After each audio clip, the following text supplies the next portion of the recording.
Meu Presidente, Vitor, amigo Alexandre Curriel, muito boa tarde. boa tarde. E aí? Vamos ajeitar as Oi. coisas aqui. Meus amigos e amigas, muito boa tarde. Eu sou o Vitor Almeida, presidente da União das Controladorias Internas do Estado da Bahia.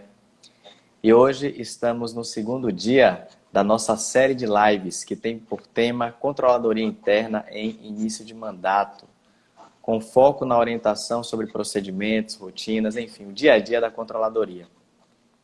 E hoje nós temos a honra de receber aqui o Alexandre Curriel, ele que é vice-presidente da União das Controladorias Internas do Estado da Bahia.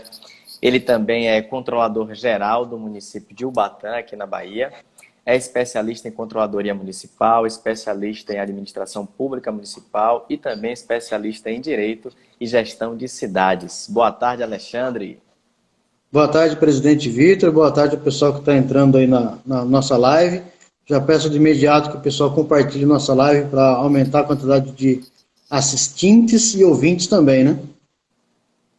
Então, Alexandre, no primeiro dia, eu abordei aqui o tema planejamento dos trabalhos, porque nós não podemos iniciar um trabalho sem planejar, né?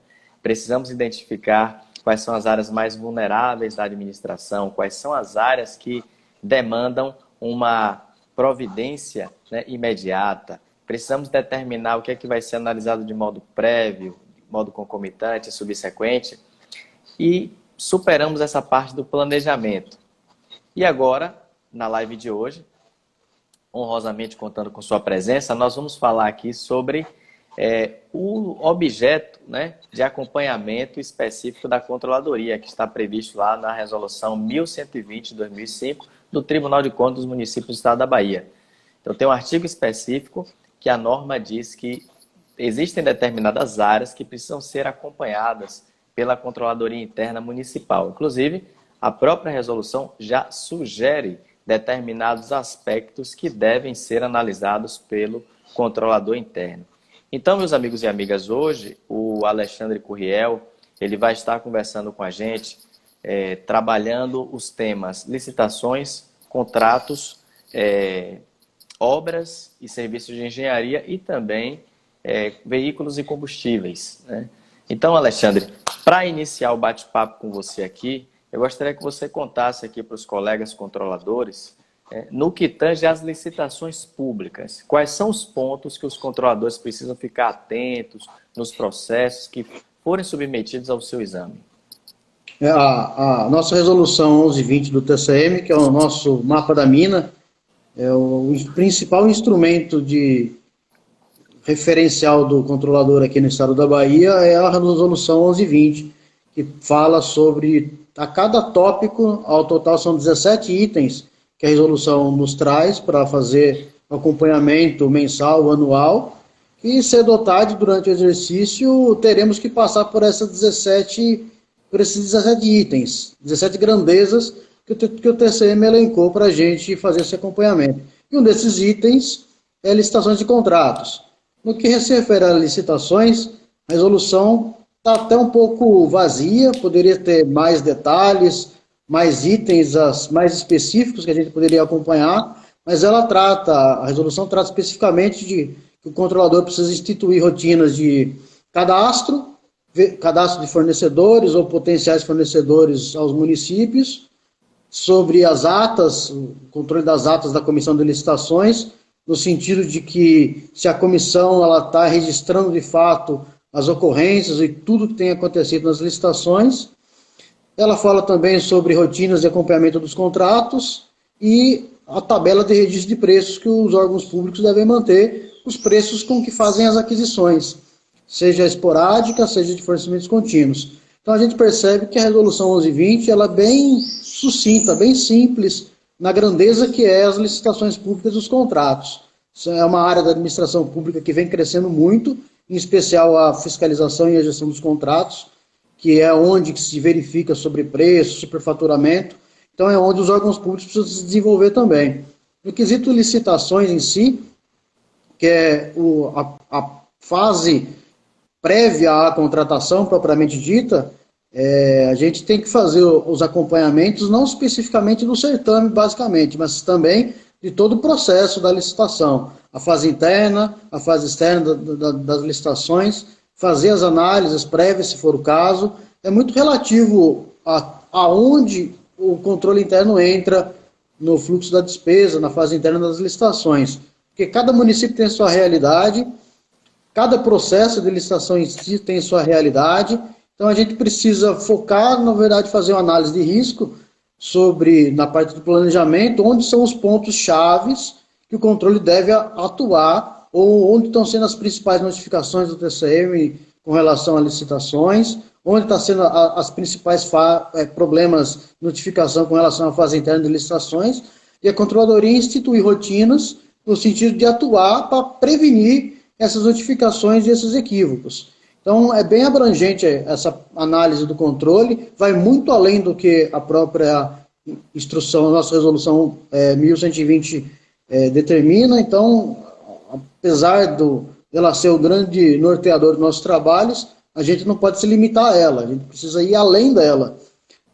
O TCU tem uma jurisprudência excepcional com relação às licitações, então é tarefa diária dos controladores fazerem leitura da jurisprudência desse quesito de licitações de contratos. O próprio TCM instituiu a jurisprudência do Tribunal de Contas, que também nos ajuda bastante com relação a entender como é que o TCM vê, como é que ele vai analisar, como é que ele está entendendo as licitações dos municípios. Então, são leituras obrigatórias. E, de forma geral, quando a gente fala em licitações, a gente tem vários pontos de análise.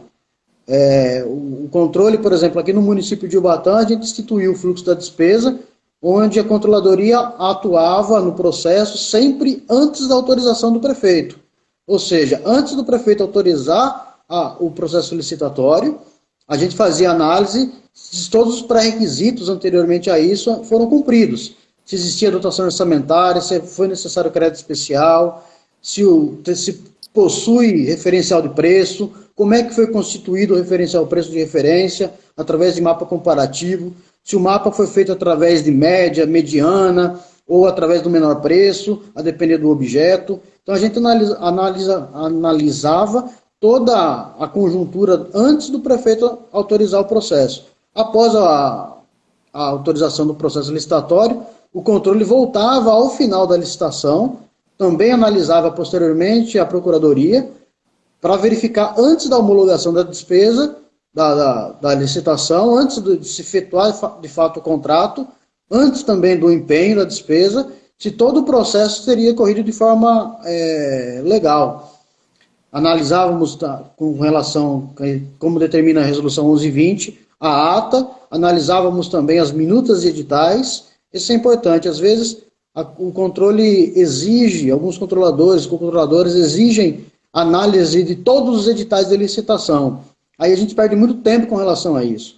A gente precisa instituir modelos, em conjunto com a Procuradoria do município, institui os modelos padrões de editais e determine que a comissão utilize aqueles padrões. E qualquer tipo de alteração no modelo padrão de edital, de licitação, que se comunique à Controladoria e à Procuradoria, a fim desses órgãos de assessoramento analisar se há cláusulas restritivas, se essa alteração da minuta vai trazer alguma vantagem à administração pública ou se pode trazer algum tipo de complicante no futuro. Então é importante nessa questão de licitações, cada controladora no seu município analisar quais são os pontos críticos, quais são os gargalos, quais são os locais de que de fato a gente tem riscos no processo licitatório, seja ele na fase interna, seja ele na fase externa, seja as notificações pontuais, o momento que o controle tem que analisar o processo, se vai ser posterior, se vai ser concomitante, se vai ser anteriormente. Então é importante de início, a gente está em início de mandato, que o controle esteja atuante em todo o processo licitatório, que ele procure analisar esses riscos, que são equipes novas, o pessoal às vezes não tem toda essa experiência, então o controlador que tem um certo conhecimento sobre essa rotina de licitações, ele precisa estar atuante em todas as fases para verificar aonde serão os gargalos e traçar o planejamento para isso. Posteriormente, após a equipe já acostumada, já treinada para esse para essa rotina da administração pública, aí a gente começa a reduzir a atuação do controle. Seja só atuar na fase interna, só atuar depois de tudo pronto, só atuar no momento do empenho após a contratação. Então, é muito relativo. Depende do município, depende das pessoas envolvidas e depende também do tipo e grau de volume de licitações que a gente vai autuar. Imagine no município, você tem um controlador, você faz 10 licitações no mês, o controlador não tem condições de analisar todos esses processos. Então a gente tem que traçar um mapa de risco e fazer análise quais processos a gente vai ver, quais a gente vai deixar para ver posteriormente, fazer análise corretiva se precisar. Perfeito. Muito bem, Alexandre, muito bem. Sua explicação assim foi bastante abrangente e acredito que já deu uma contribuição aí para que os colegas saibam os aspectos a serem analisados no que tange à licitação. Eu gostaria apenas de reforçar, complementando do que você falou, né? Você falou uma coisa interessante, a questão da realidade local. Então, a resolução ela é apenas um norte, né? No entanto, nós precisamos ir além, né, daqueles itens que a resolução recomenda que sejam analisados. Então, por exemplo, tem um manual de controle interno da CGU também que recomenda muito mais áreas a serem analisadas. Qualquer controlador que colocar no Google aí checklist, análise de licitações, vai encontrar aí uma tabela com, por exemplo, 100 itens para se analisar numa licitação, 50 itens. Então, como o Alexandre bem colocou, certo? Você precisa ver qual é a realidade do seu município, né? Daqueles 70 itens previstos no checklist, o que é mais aplicável à sua realidade, certo? É importante também, Alexandre, reiterar que o controlador ele precisa desenvolver atividade no âmbito da sua competência, porém, ele também não é o único agente de controle da administração. Precisa que a comissão atue bem, o contador atue bem, o pessoal da engenharia atue bem, o jurídico também atue bem, certo? Todos precisam funcionar sinergicamente para que a administração funcione e produza bons resultados, né? Uma certa vez, Alexandre, eu conversando com uma colega, ela disse que no município dela a controladoria fazia 3 análises do processo licitatório. Então, quando fazia o objeto, a controladoria analisava, né? Depois de pronto o edital, a controladoria analisava e após a homologação também a controladoria analisava. Eu disse para a colega, então você só faz controle de licitação, né?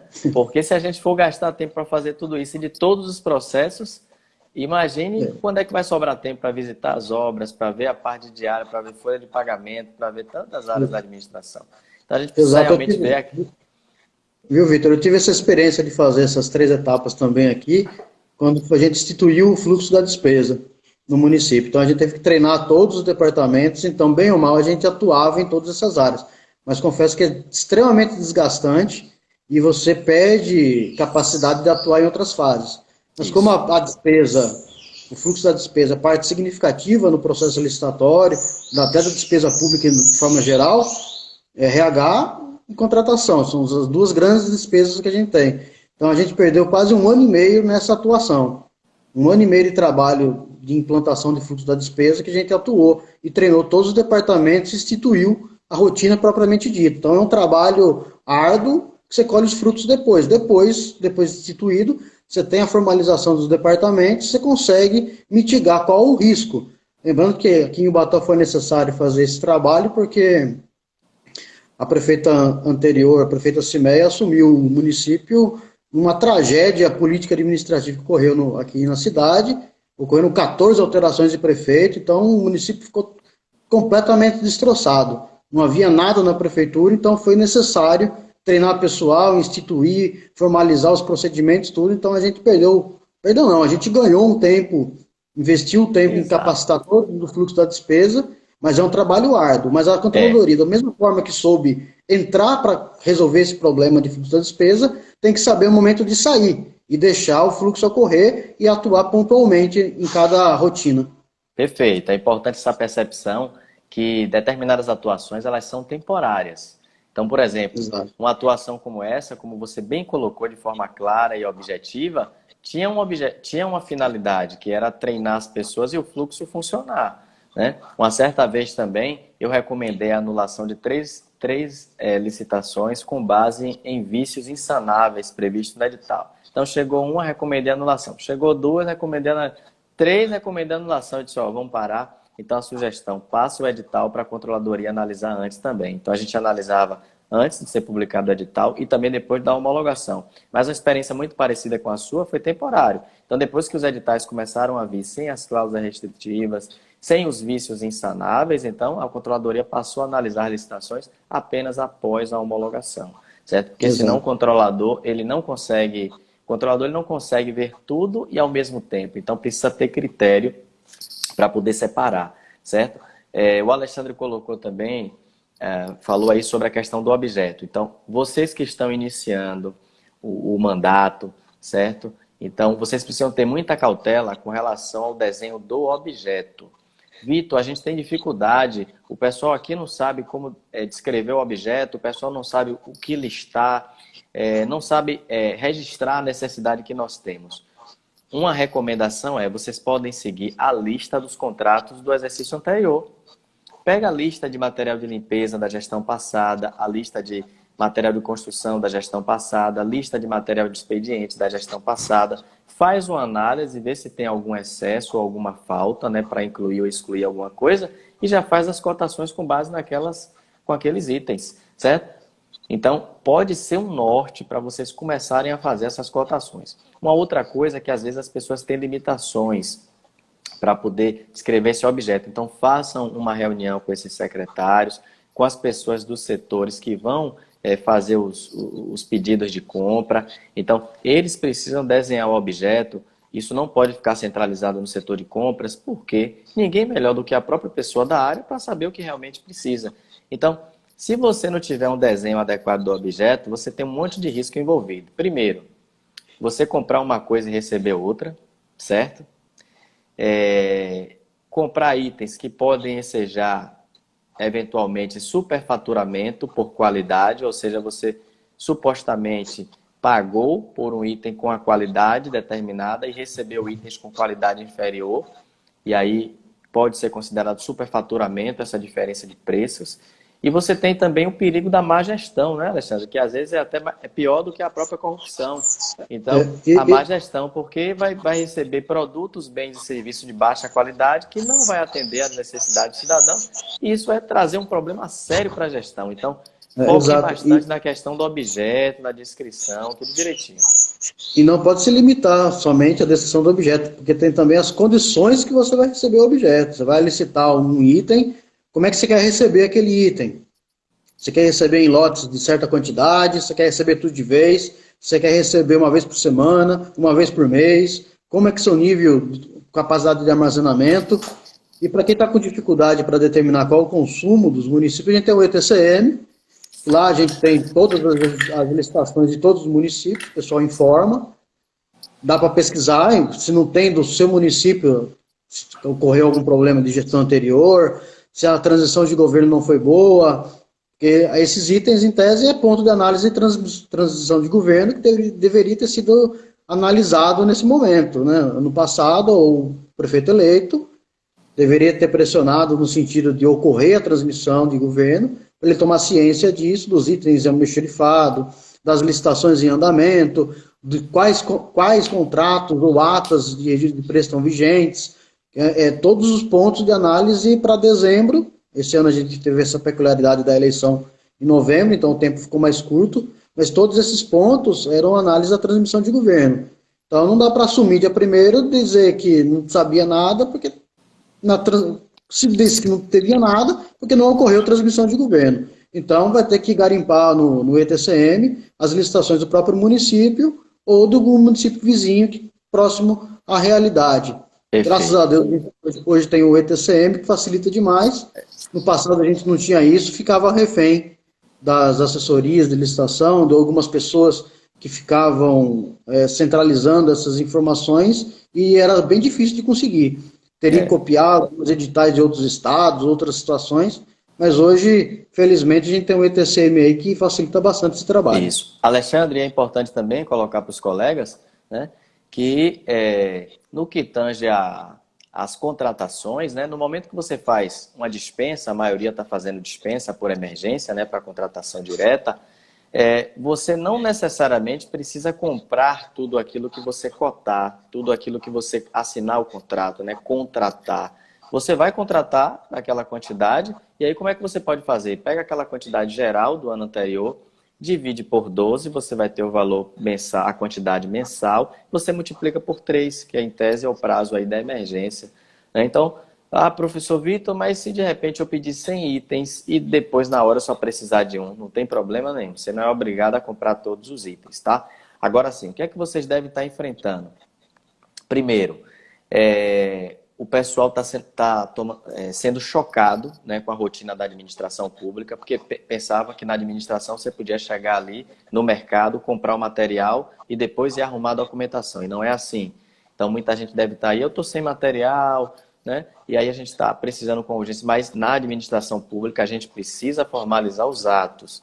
Se vocês não descreverem isso em planilha, com quantidade unitária, o que é que pode acontecer aí? Eu coloco lá, contratação de material de expediente e coloco o valor cheio, certo? O tribunal não vai ter como individualizar item por item, e isso pode ser considerado superfaturamento, né? Porque você não tem parâmetro para dizer se aquilo está de acordo com o mercado ou não, aglutinar todo o objeto. Então o pessoal tem que descrever. Professor Vitor, o secretário está reclamando porque são 1000 itens. São 1000 itens que ele vai ter que cotar individualmente, né? Na vida privada a gente faz isso, na administração pública não é possível. Então, tenham cuidado com a descrição do objeto, com o detalhamento da planilha, certo? Para não ter um problema maior. Outro problema que vocês devem estar enfrentando é pesquisa de preço. Professor Vitor, o pessoal aqui está querendo ser contratado, mas não quer preencher a pesquisa de preço para a gente ver se é mais barato ou não. Se não tiver a pesquisa de preço, se não tiver a planilha, como é que você vai saber que o preço dele é mais barato em relação a outras pessoas? Precisa. Eu trabalho no interior e sei que muitas vezes o cidadão ele pensa que o prefeito não só tem que viabilizar, né, o aquecimento, né, da economia local, o desenvolvimento, comprar o lugar. Ele quer a faca e o queijo na mão, né? Mas ele tem que fazer a parte dele, ele tem que cotar, ele tem que demonstrar o menor preço. Certo? Então, vocês podem estar com dificuldade da pesquisa de preço, cotem no município, não tem fornecedor suficiente, cote no município vizinho, não tem fornecedor suficiente, pegue os editais dos municípios vizinhos, do município atual. Então, tem diversas formas, banco de preço, tem diversas formas de parâmetro. Agora, não deixem a licitação sem descrição do objeto e sem o detalhamento das planilhas, porque, inclusive, Alexandre sabe bem que é experiente, muitos erros que vocês cometem na licitação vai repercutir lá no contrato, certo? Então tome muito cuidado com isso. Não façam compras antes de verificar se o fornecedor tem a regularidade fiscal, tem a habilitação jurídica, porque às vezes você fala com a pessoa, não, eu tenho certidão, eu tenho atestado, aí compra. Depois, quando você vai montar o processo dele, ele não tinha certidão para aquela data, ele não tinha certidão, ele não tinha atestado. Então, tome muito cuidado nesse procedimento de formalidade de licitação e a controladoria tem que estar atenta para poder recomendar o gestor. Aí, Alexandre, os colegas controladores devem estar tomando muita pressão. Com relação à pesquisa de preço, recomendo o meu artigo, eu fiz um artigo sobre isso, atuação da controladoria interna na formação do preço de referência. Pode pesquisar no Google aí que vocês acham ele vai explicar e especificar quais formas de pesquisa de preço e a formação de preço de referência. De fato, licitação é um tema extremamente extenso, contratos é um tema extremamente extenso, a gente está às vésperas da sanção da nova lei de licitações, que possivelmente será sancionada em breve, talvez ocorra alguns vetos, alguma coisa que vai mudar um pouco nossas rotinas, mas de forma geral, temos 2 anos ainda para trabalhar com a legislação antiga, então tudo que a gente está dizendo vai se perdurar por 2 anos ainda, até a gente trabalhar e planejar as adaptações para a nova legislação, né?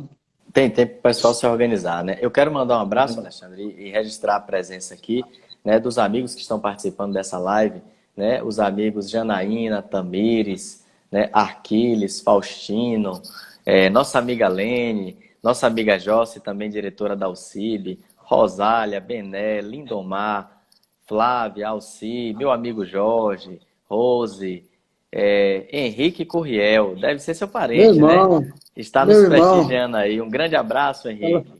Lá de o, am- Araras. o amigo Lucas, o amigo Madison.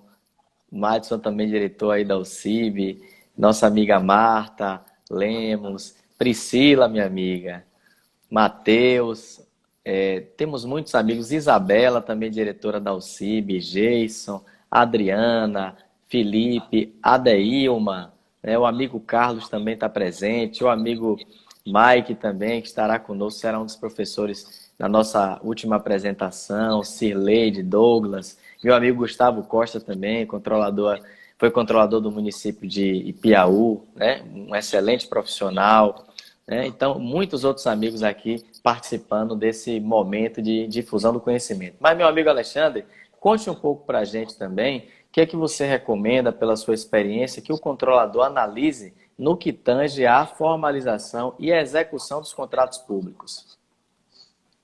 Com relação aos contratos, a gente precisa, novamente, firmar as minutas em especial e analisar todas as cláusulas obrigatórias dos contratos que a Lei 866 determina.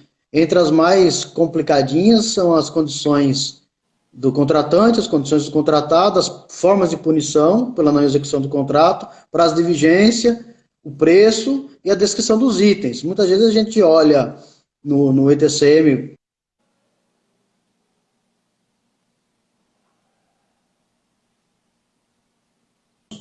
colegas anexam o contrato, não anexam a relação de itens.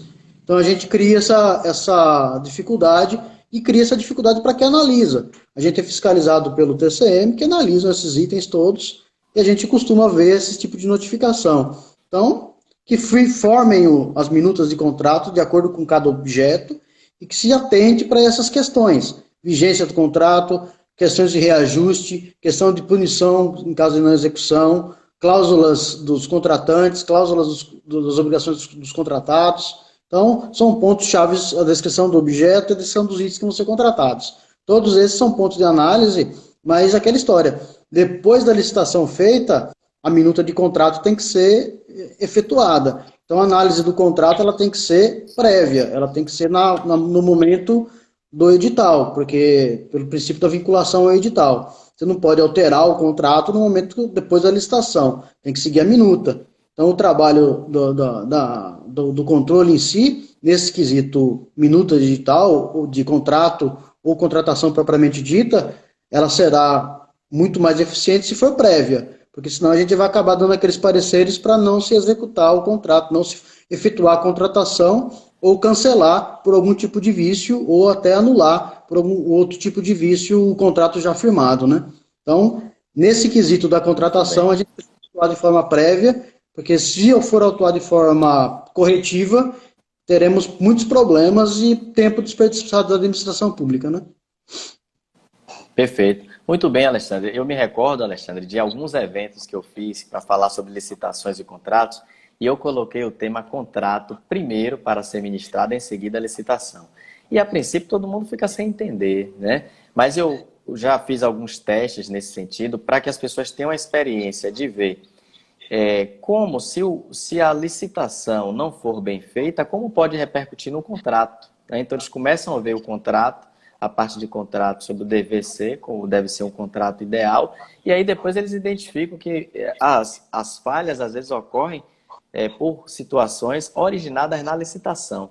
Um lembrete aos colegas controladores que a gente observa que muitas fraudes são cometidas hoje na parte da execução do contrato.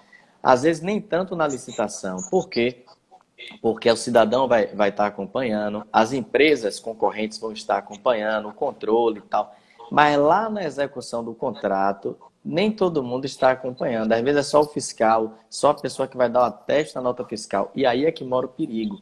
Então vocês têm que intensificar a fiscalização de contrato. A lei obriga, o município precisa ter, todo contrato tem que ter um fiscal especialmente designado. Então, uma dica, uma recomendação. Pede ao prefeito para baixar um decreto nomeando um fiscal de contrato de cada secretaria. Pronto, todos os contratos daquela secretaria ele vai fiscalizar, né?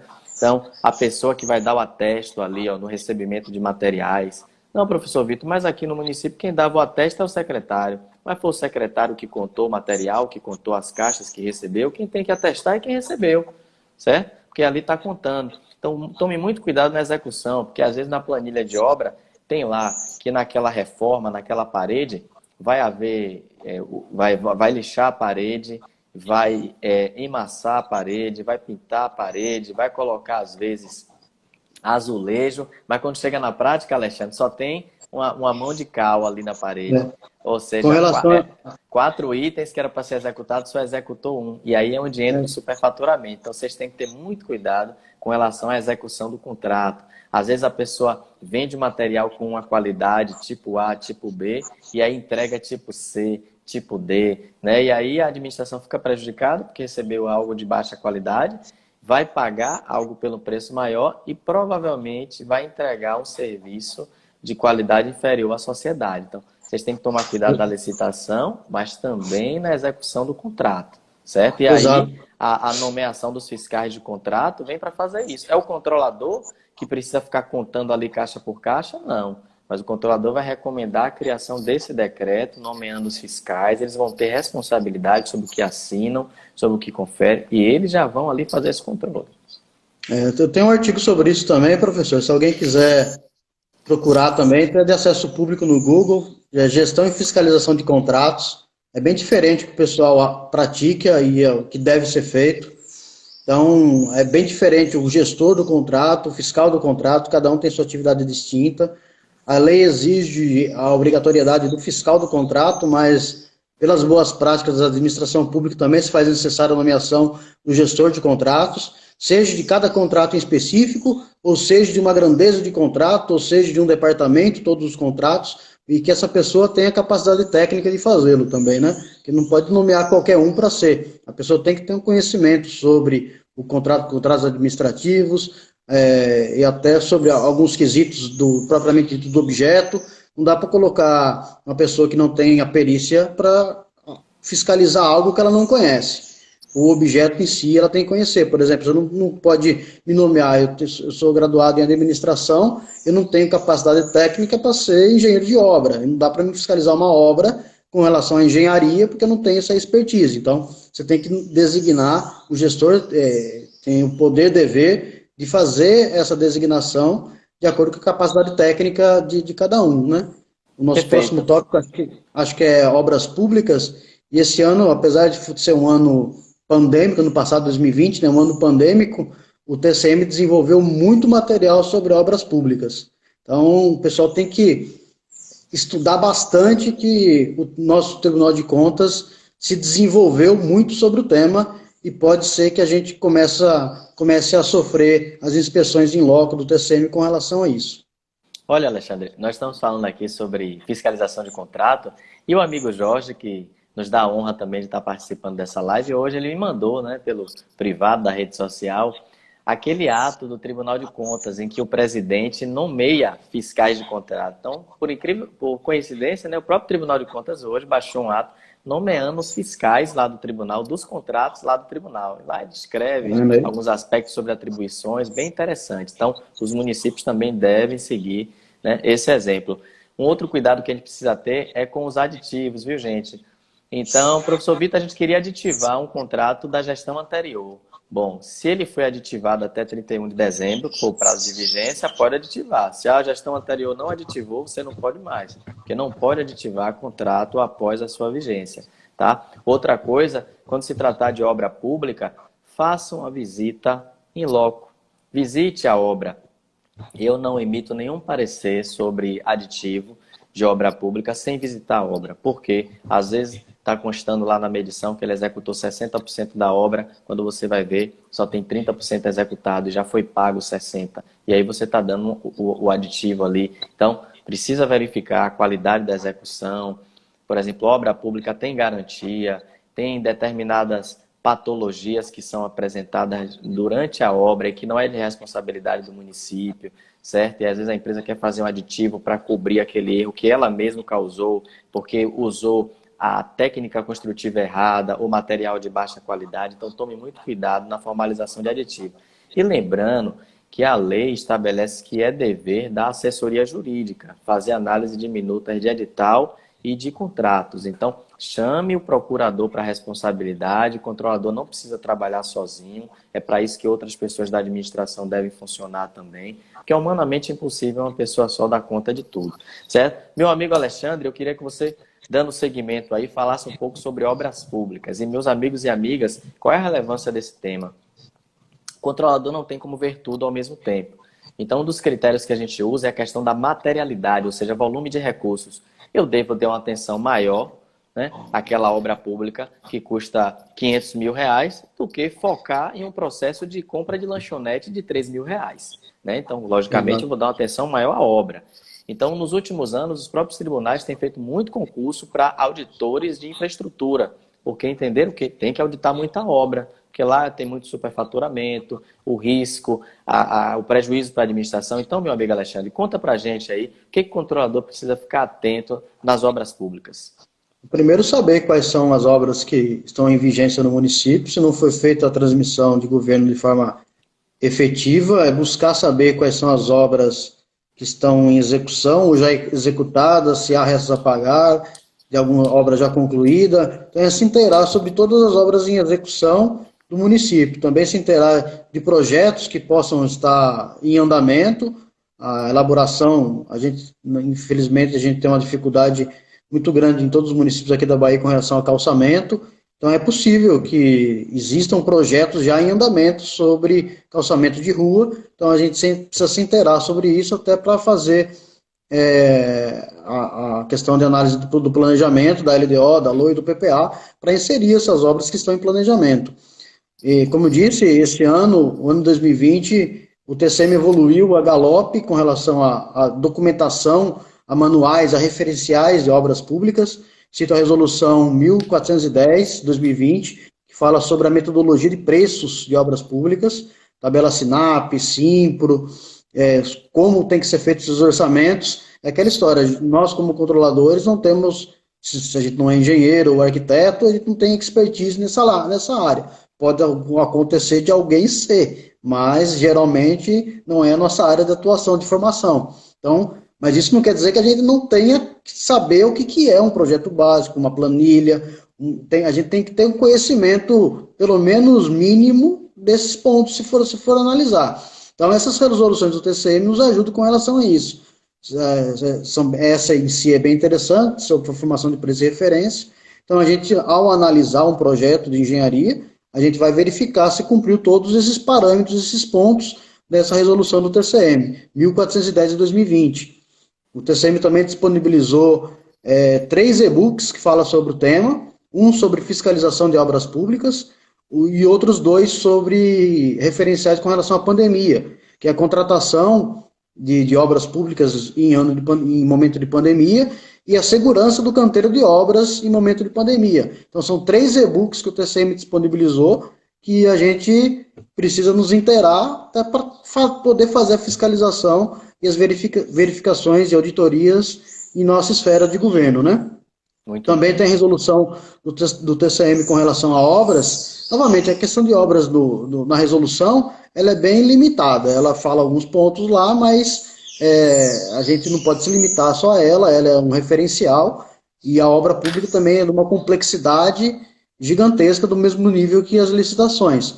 A resolução 1403 também de 2020, onde o TCM recepcionou e vai utilizar como parâmetro de análise de fiscalização o Manual de Auditoria de Obras Públicas do Instituto Brasileiro de Auditoria de Obras Públicas. Então, o que acontece? Existe esse documento referencial ao qual nós, no município, seremos auditados pelo TCM.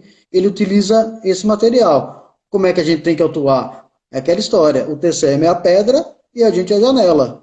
Infelizmente, a gente tem que se adaptar a eles. A gente tem que estudar a forma com que eles vão nos auditar. Para quando eles chegarem na auditoria, a gente está preparado, até para supri-los de informações que eles vão necessitar. Então, a gente precisa se inteirar sobre esses pontos.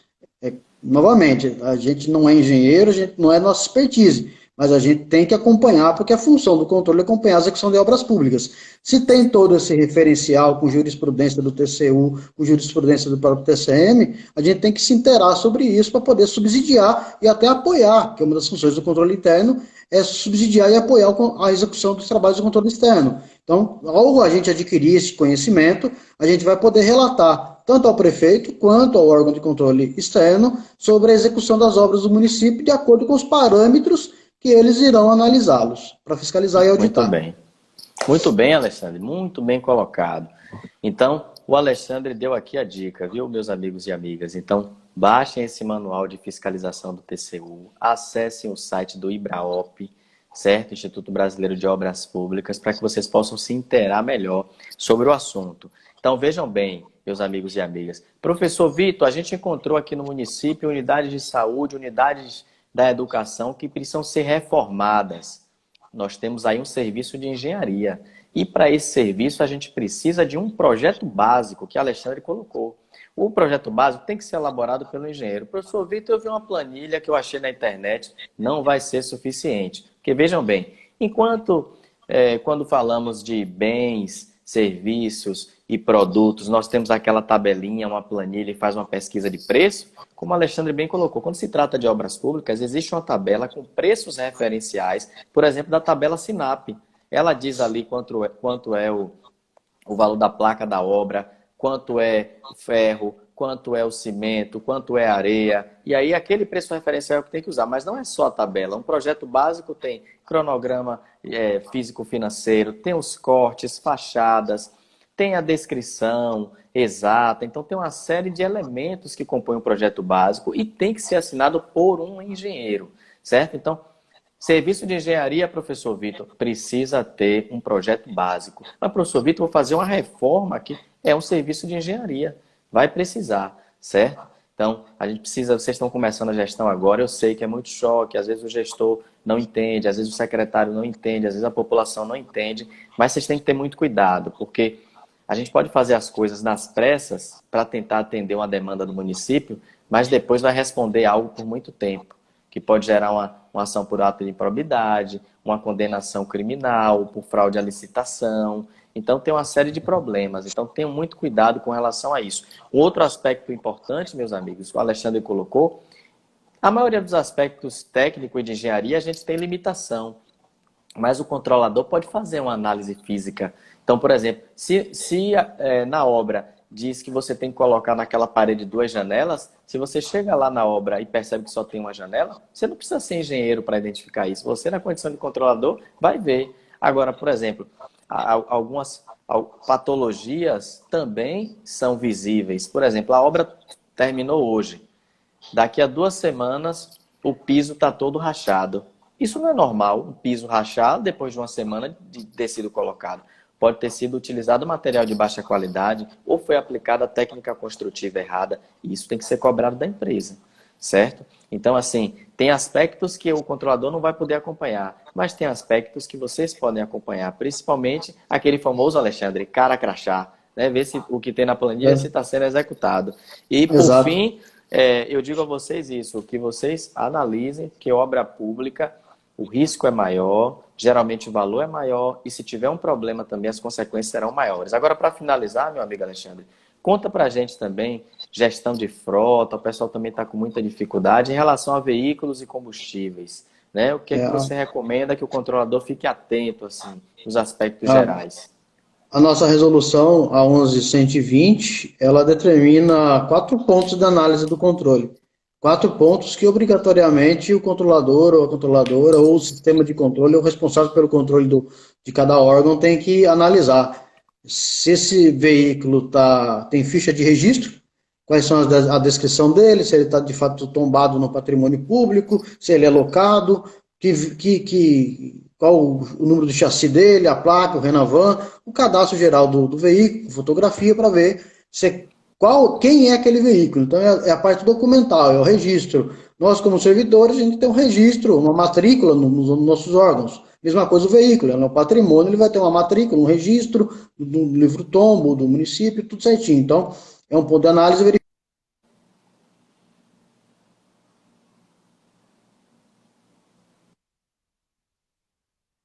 o abastecimento do município, se há uma rotina propriamente estipulada com relação a isso, como é que, se há requisições, quem é que autoriza, se é um sistema de frota, de controle de frotas. Então, é um ponto de análise. O controle de desempenho dos veículos, quantos quilômetros com litro aquele veículo está fazendo, se ele há um alto nível de consumo, se ele está gastando muito pneu, se está desalinhado ou não está alinhado. São controles que o pessoal da manutenção tem que fazer e a gente, como controle, verificar se está sendo feito. Não é o controlador verificar se o pneu do carro está careca. É o controlador verificar se o responsável por aquilo está fazendo esse acompanhamento. E também o controle de reposição de peças. Até que ponto, às vezes, vale a pena você ficar fazendo manutenção de veículos. Às vezes, você compra um veículo, pouco tempo de uso, ele já está em condições de ser licitado. Por quê? Porque ele não atende mais as condições do município ou do órgão. Do exemplo que nem o Batã aqui, a gente está a 380 quilômetros de Salvador. Você compra um veículo para fazer viagem a Salvador semanalmente, em pouco tempo esse veículo já está com 200, 300 mil quilômetros rodados. Então, o que acontece? Esse veículo não está mais em condições de fazer o trabalho dele. Por mais que ele seja novo, o ano de fabricação dele seja recente, mas é um veículo extremamente rodado. Então, aumenta o risco de acidente, de comprometer a vida das pessoas que estão sendo transitadas pelo município. Então, são os pontos de análise.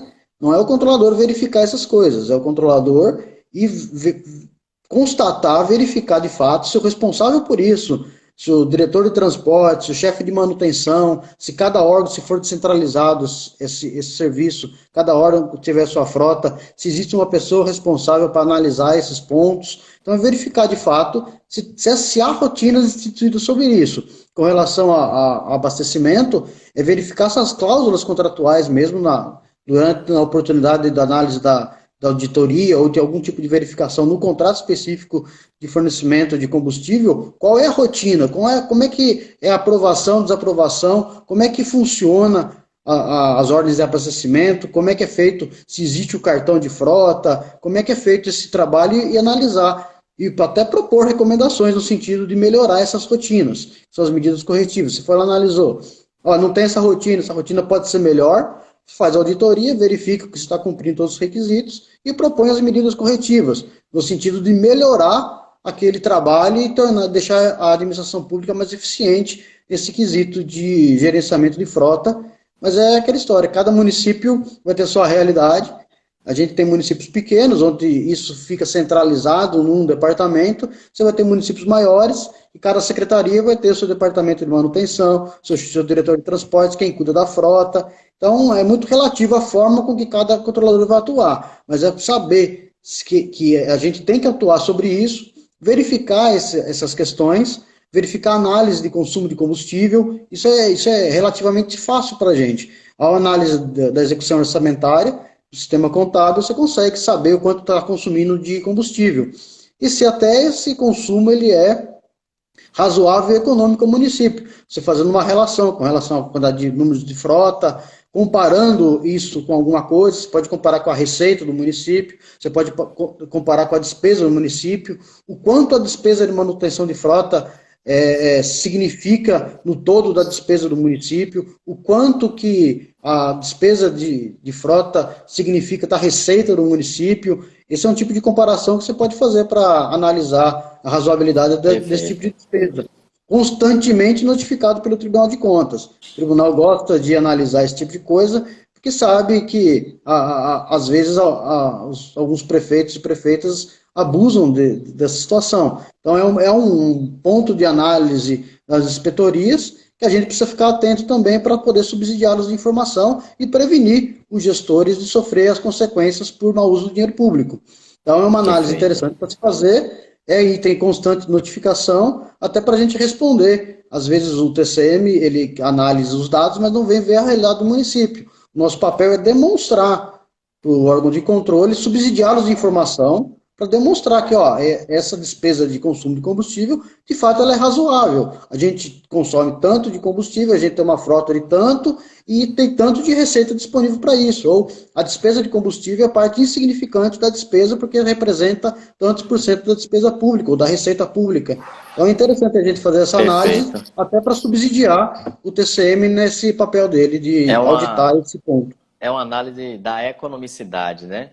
Então, o Alexandre Exato. colocou muito bem aí. Vocês precisam fazer uma análise casuística, né? Uma análise do caso concreto. Então, por exemplo, aquele veículo que constantemente vai atender demandas da zona rural, será que vale a pena que o município compre e faça a manutenção?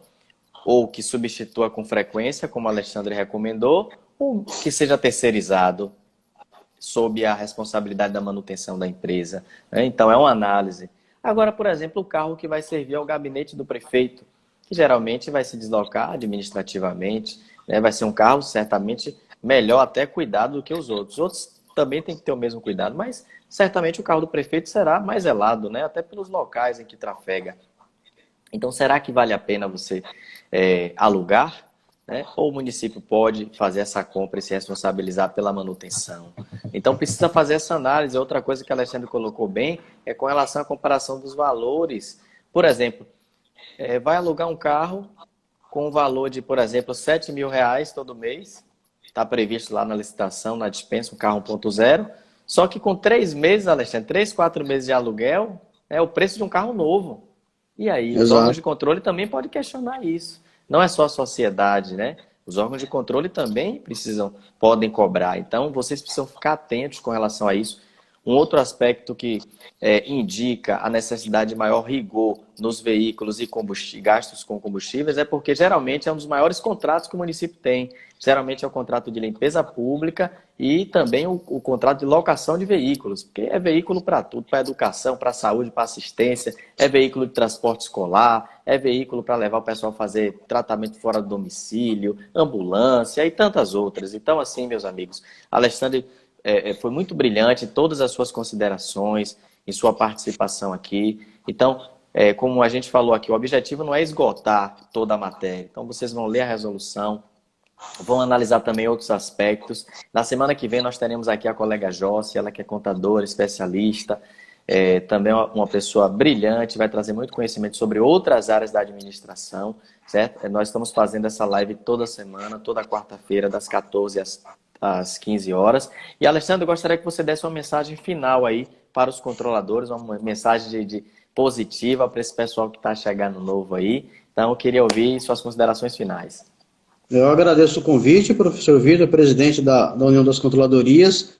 Saibam que é extremamente gratificante ser controlador, apesar de ser muito trabalho, mas a gente tem a capacidade de mudar muita coisa nos nossos municípios.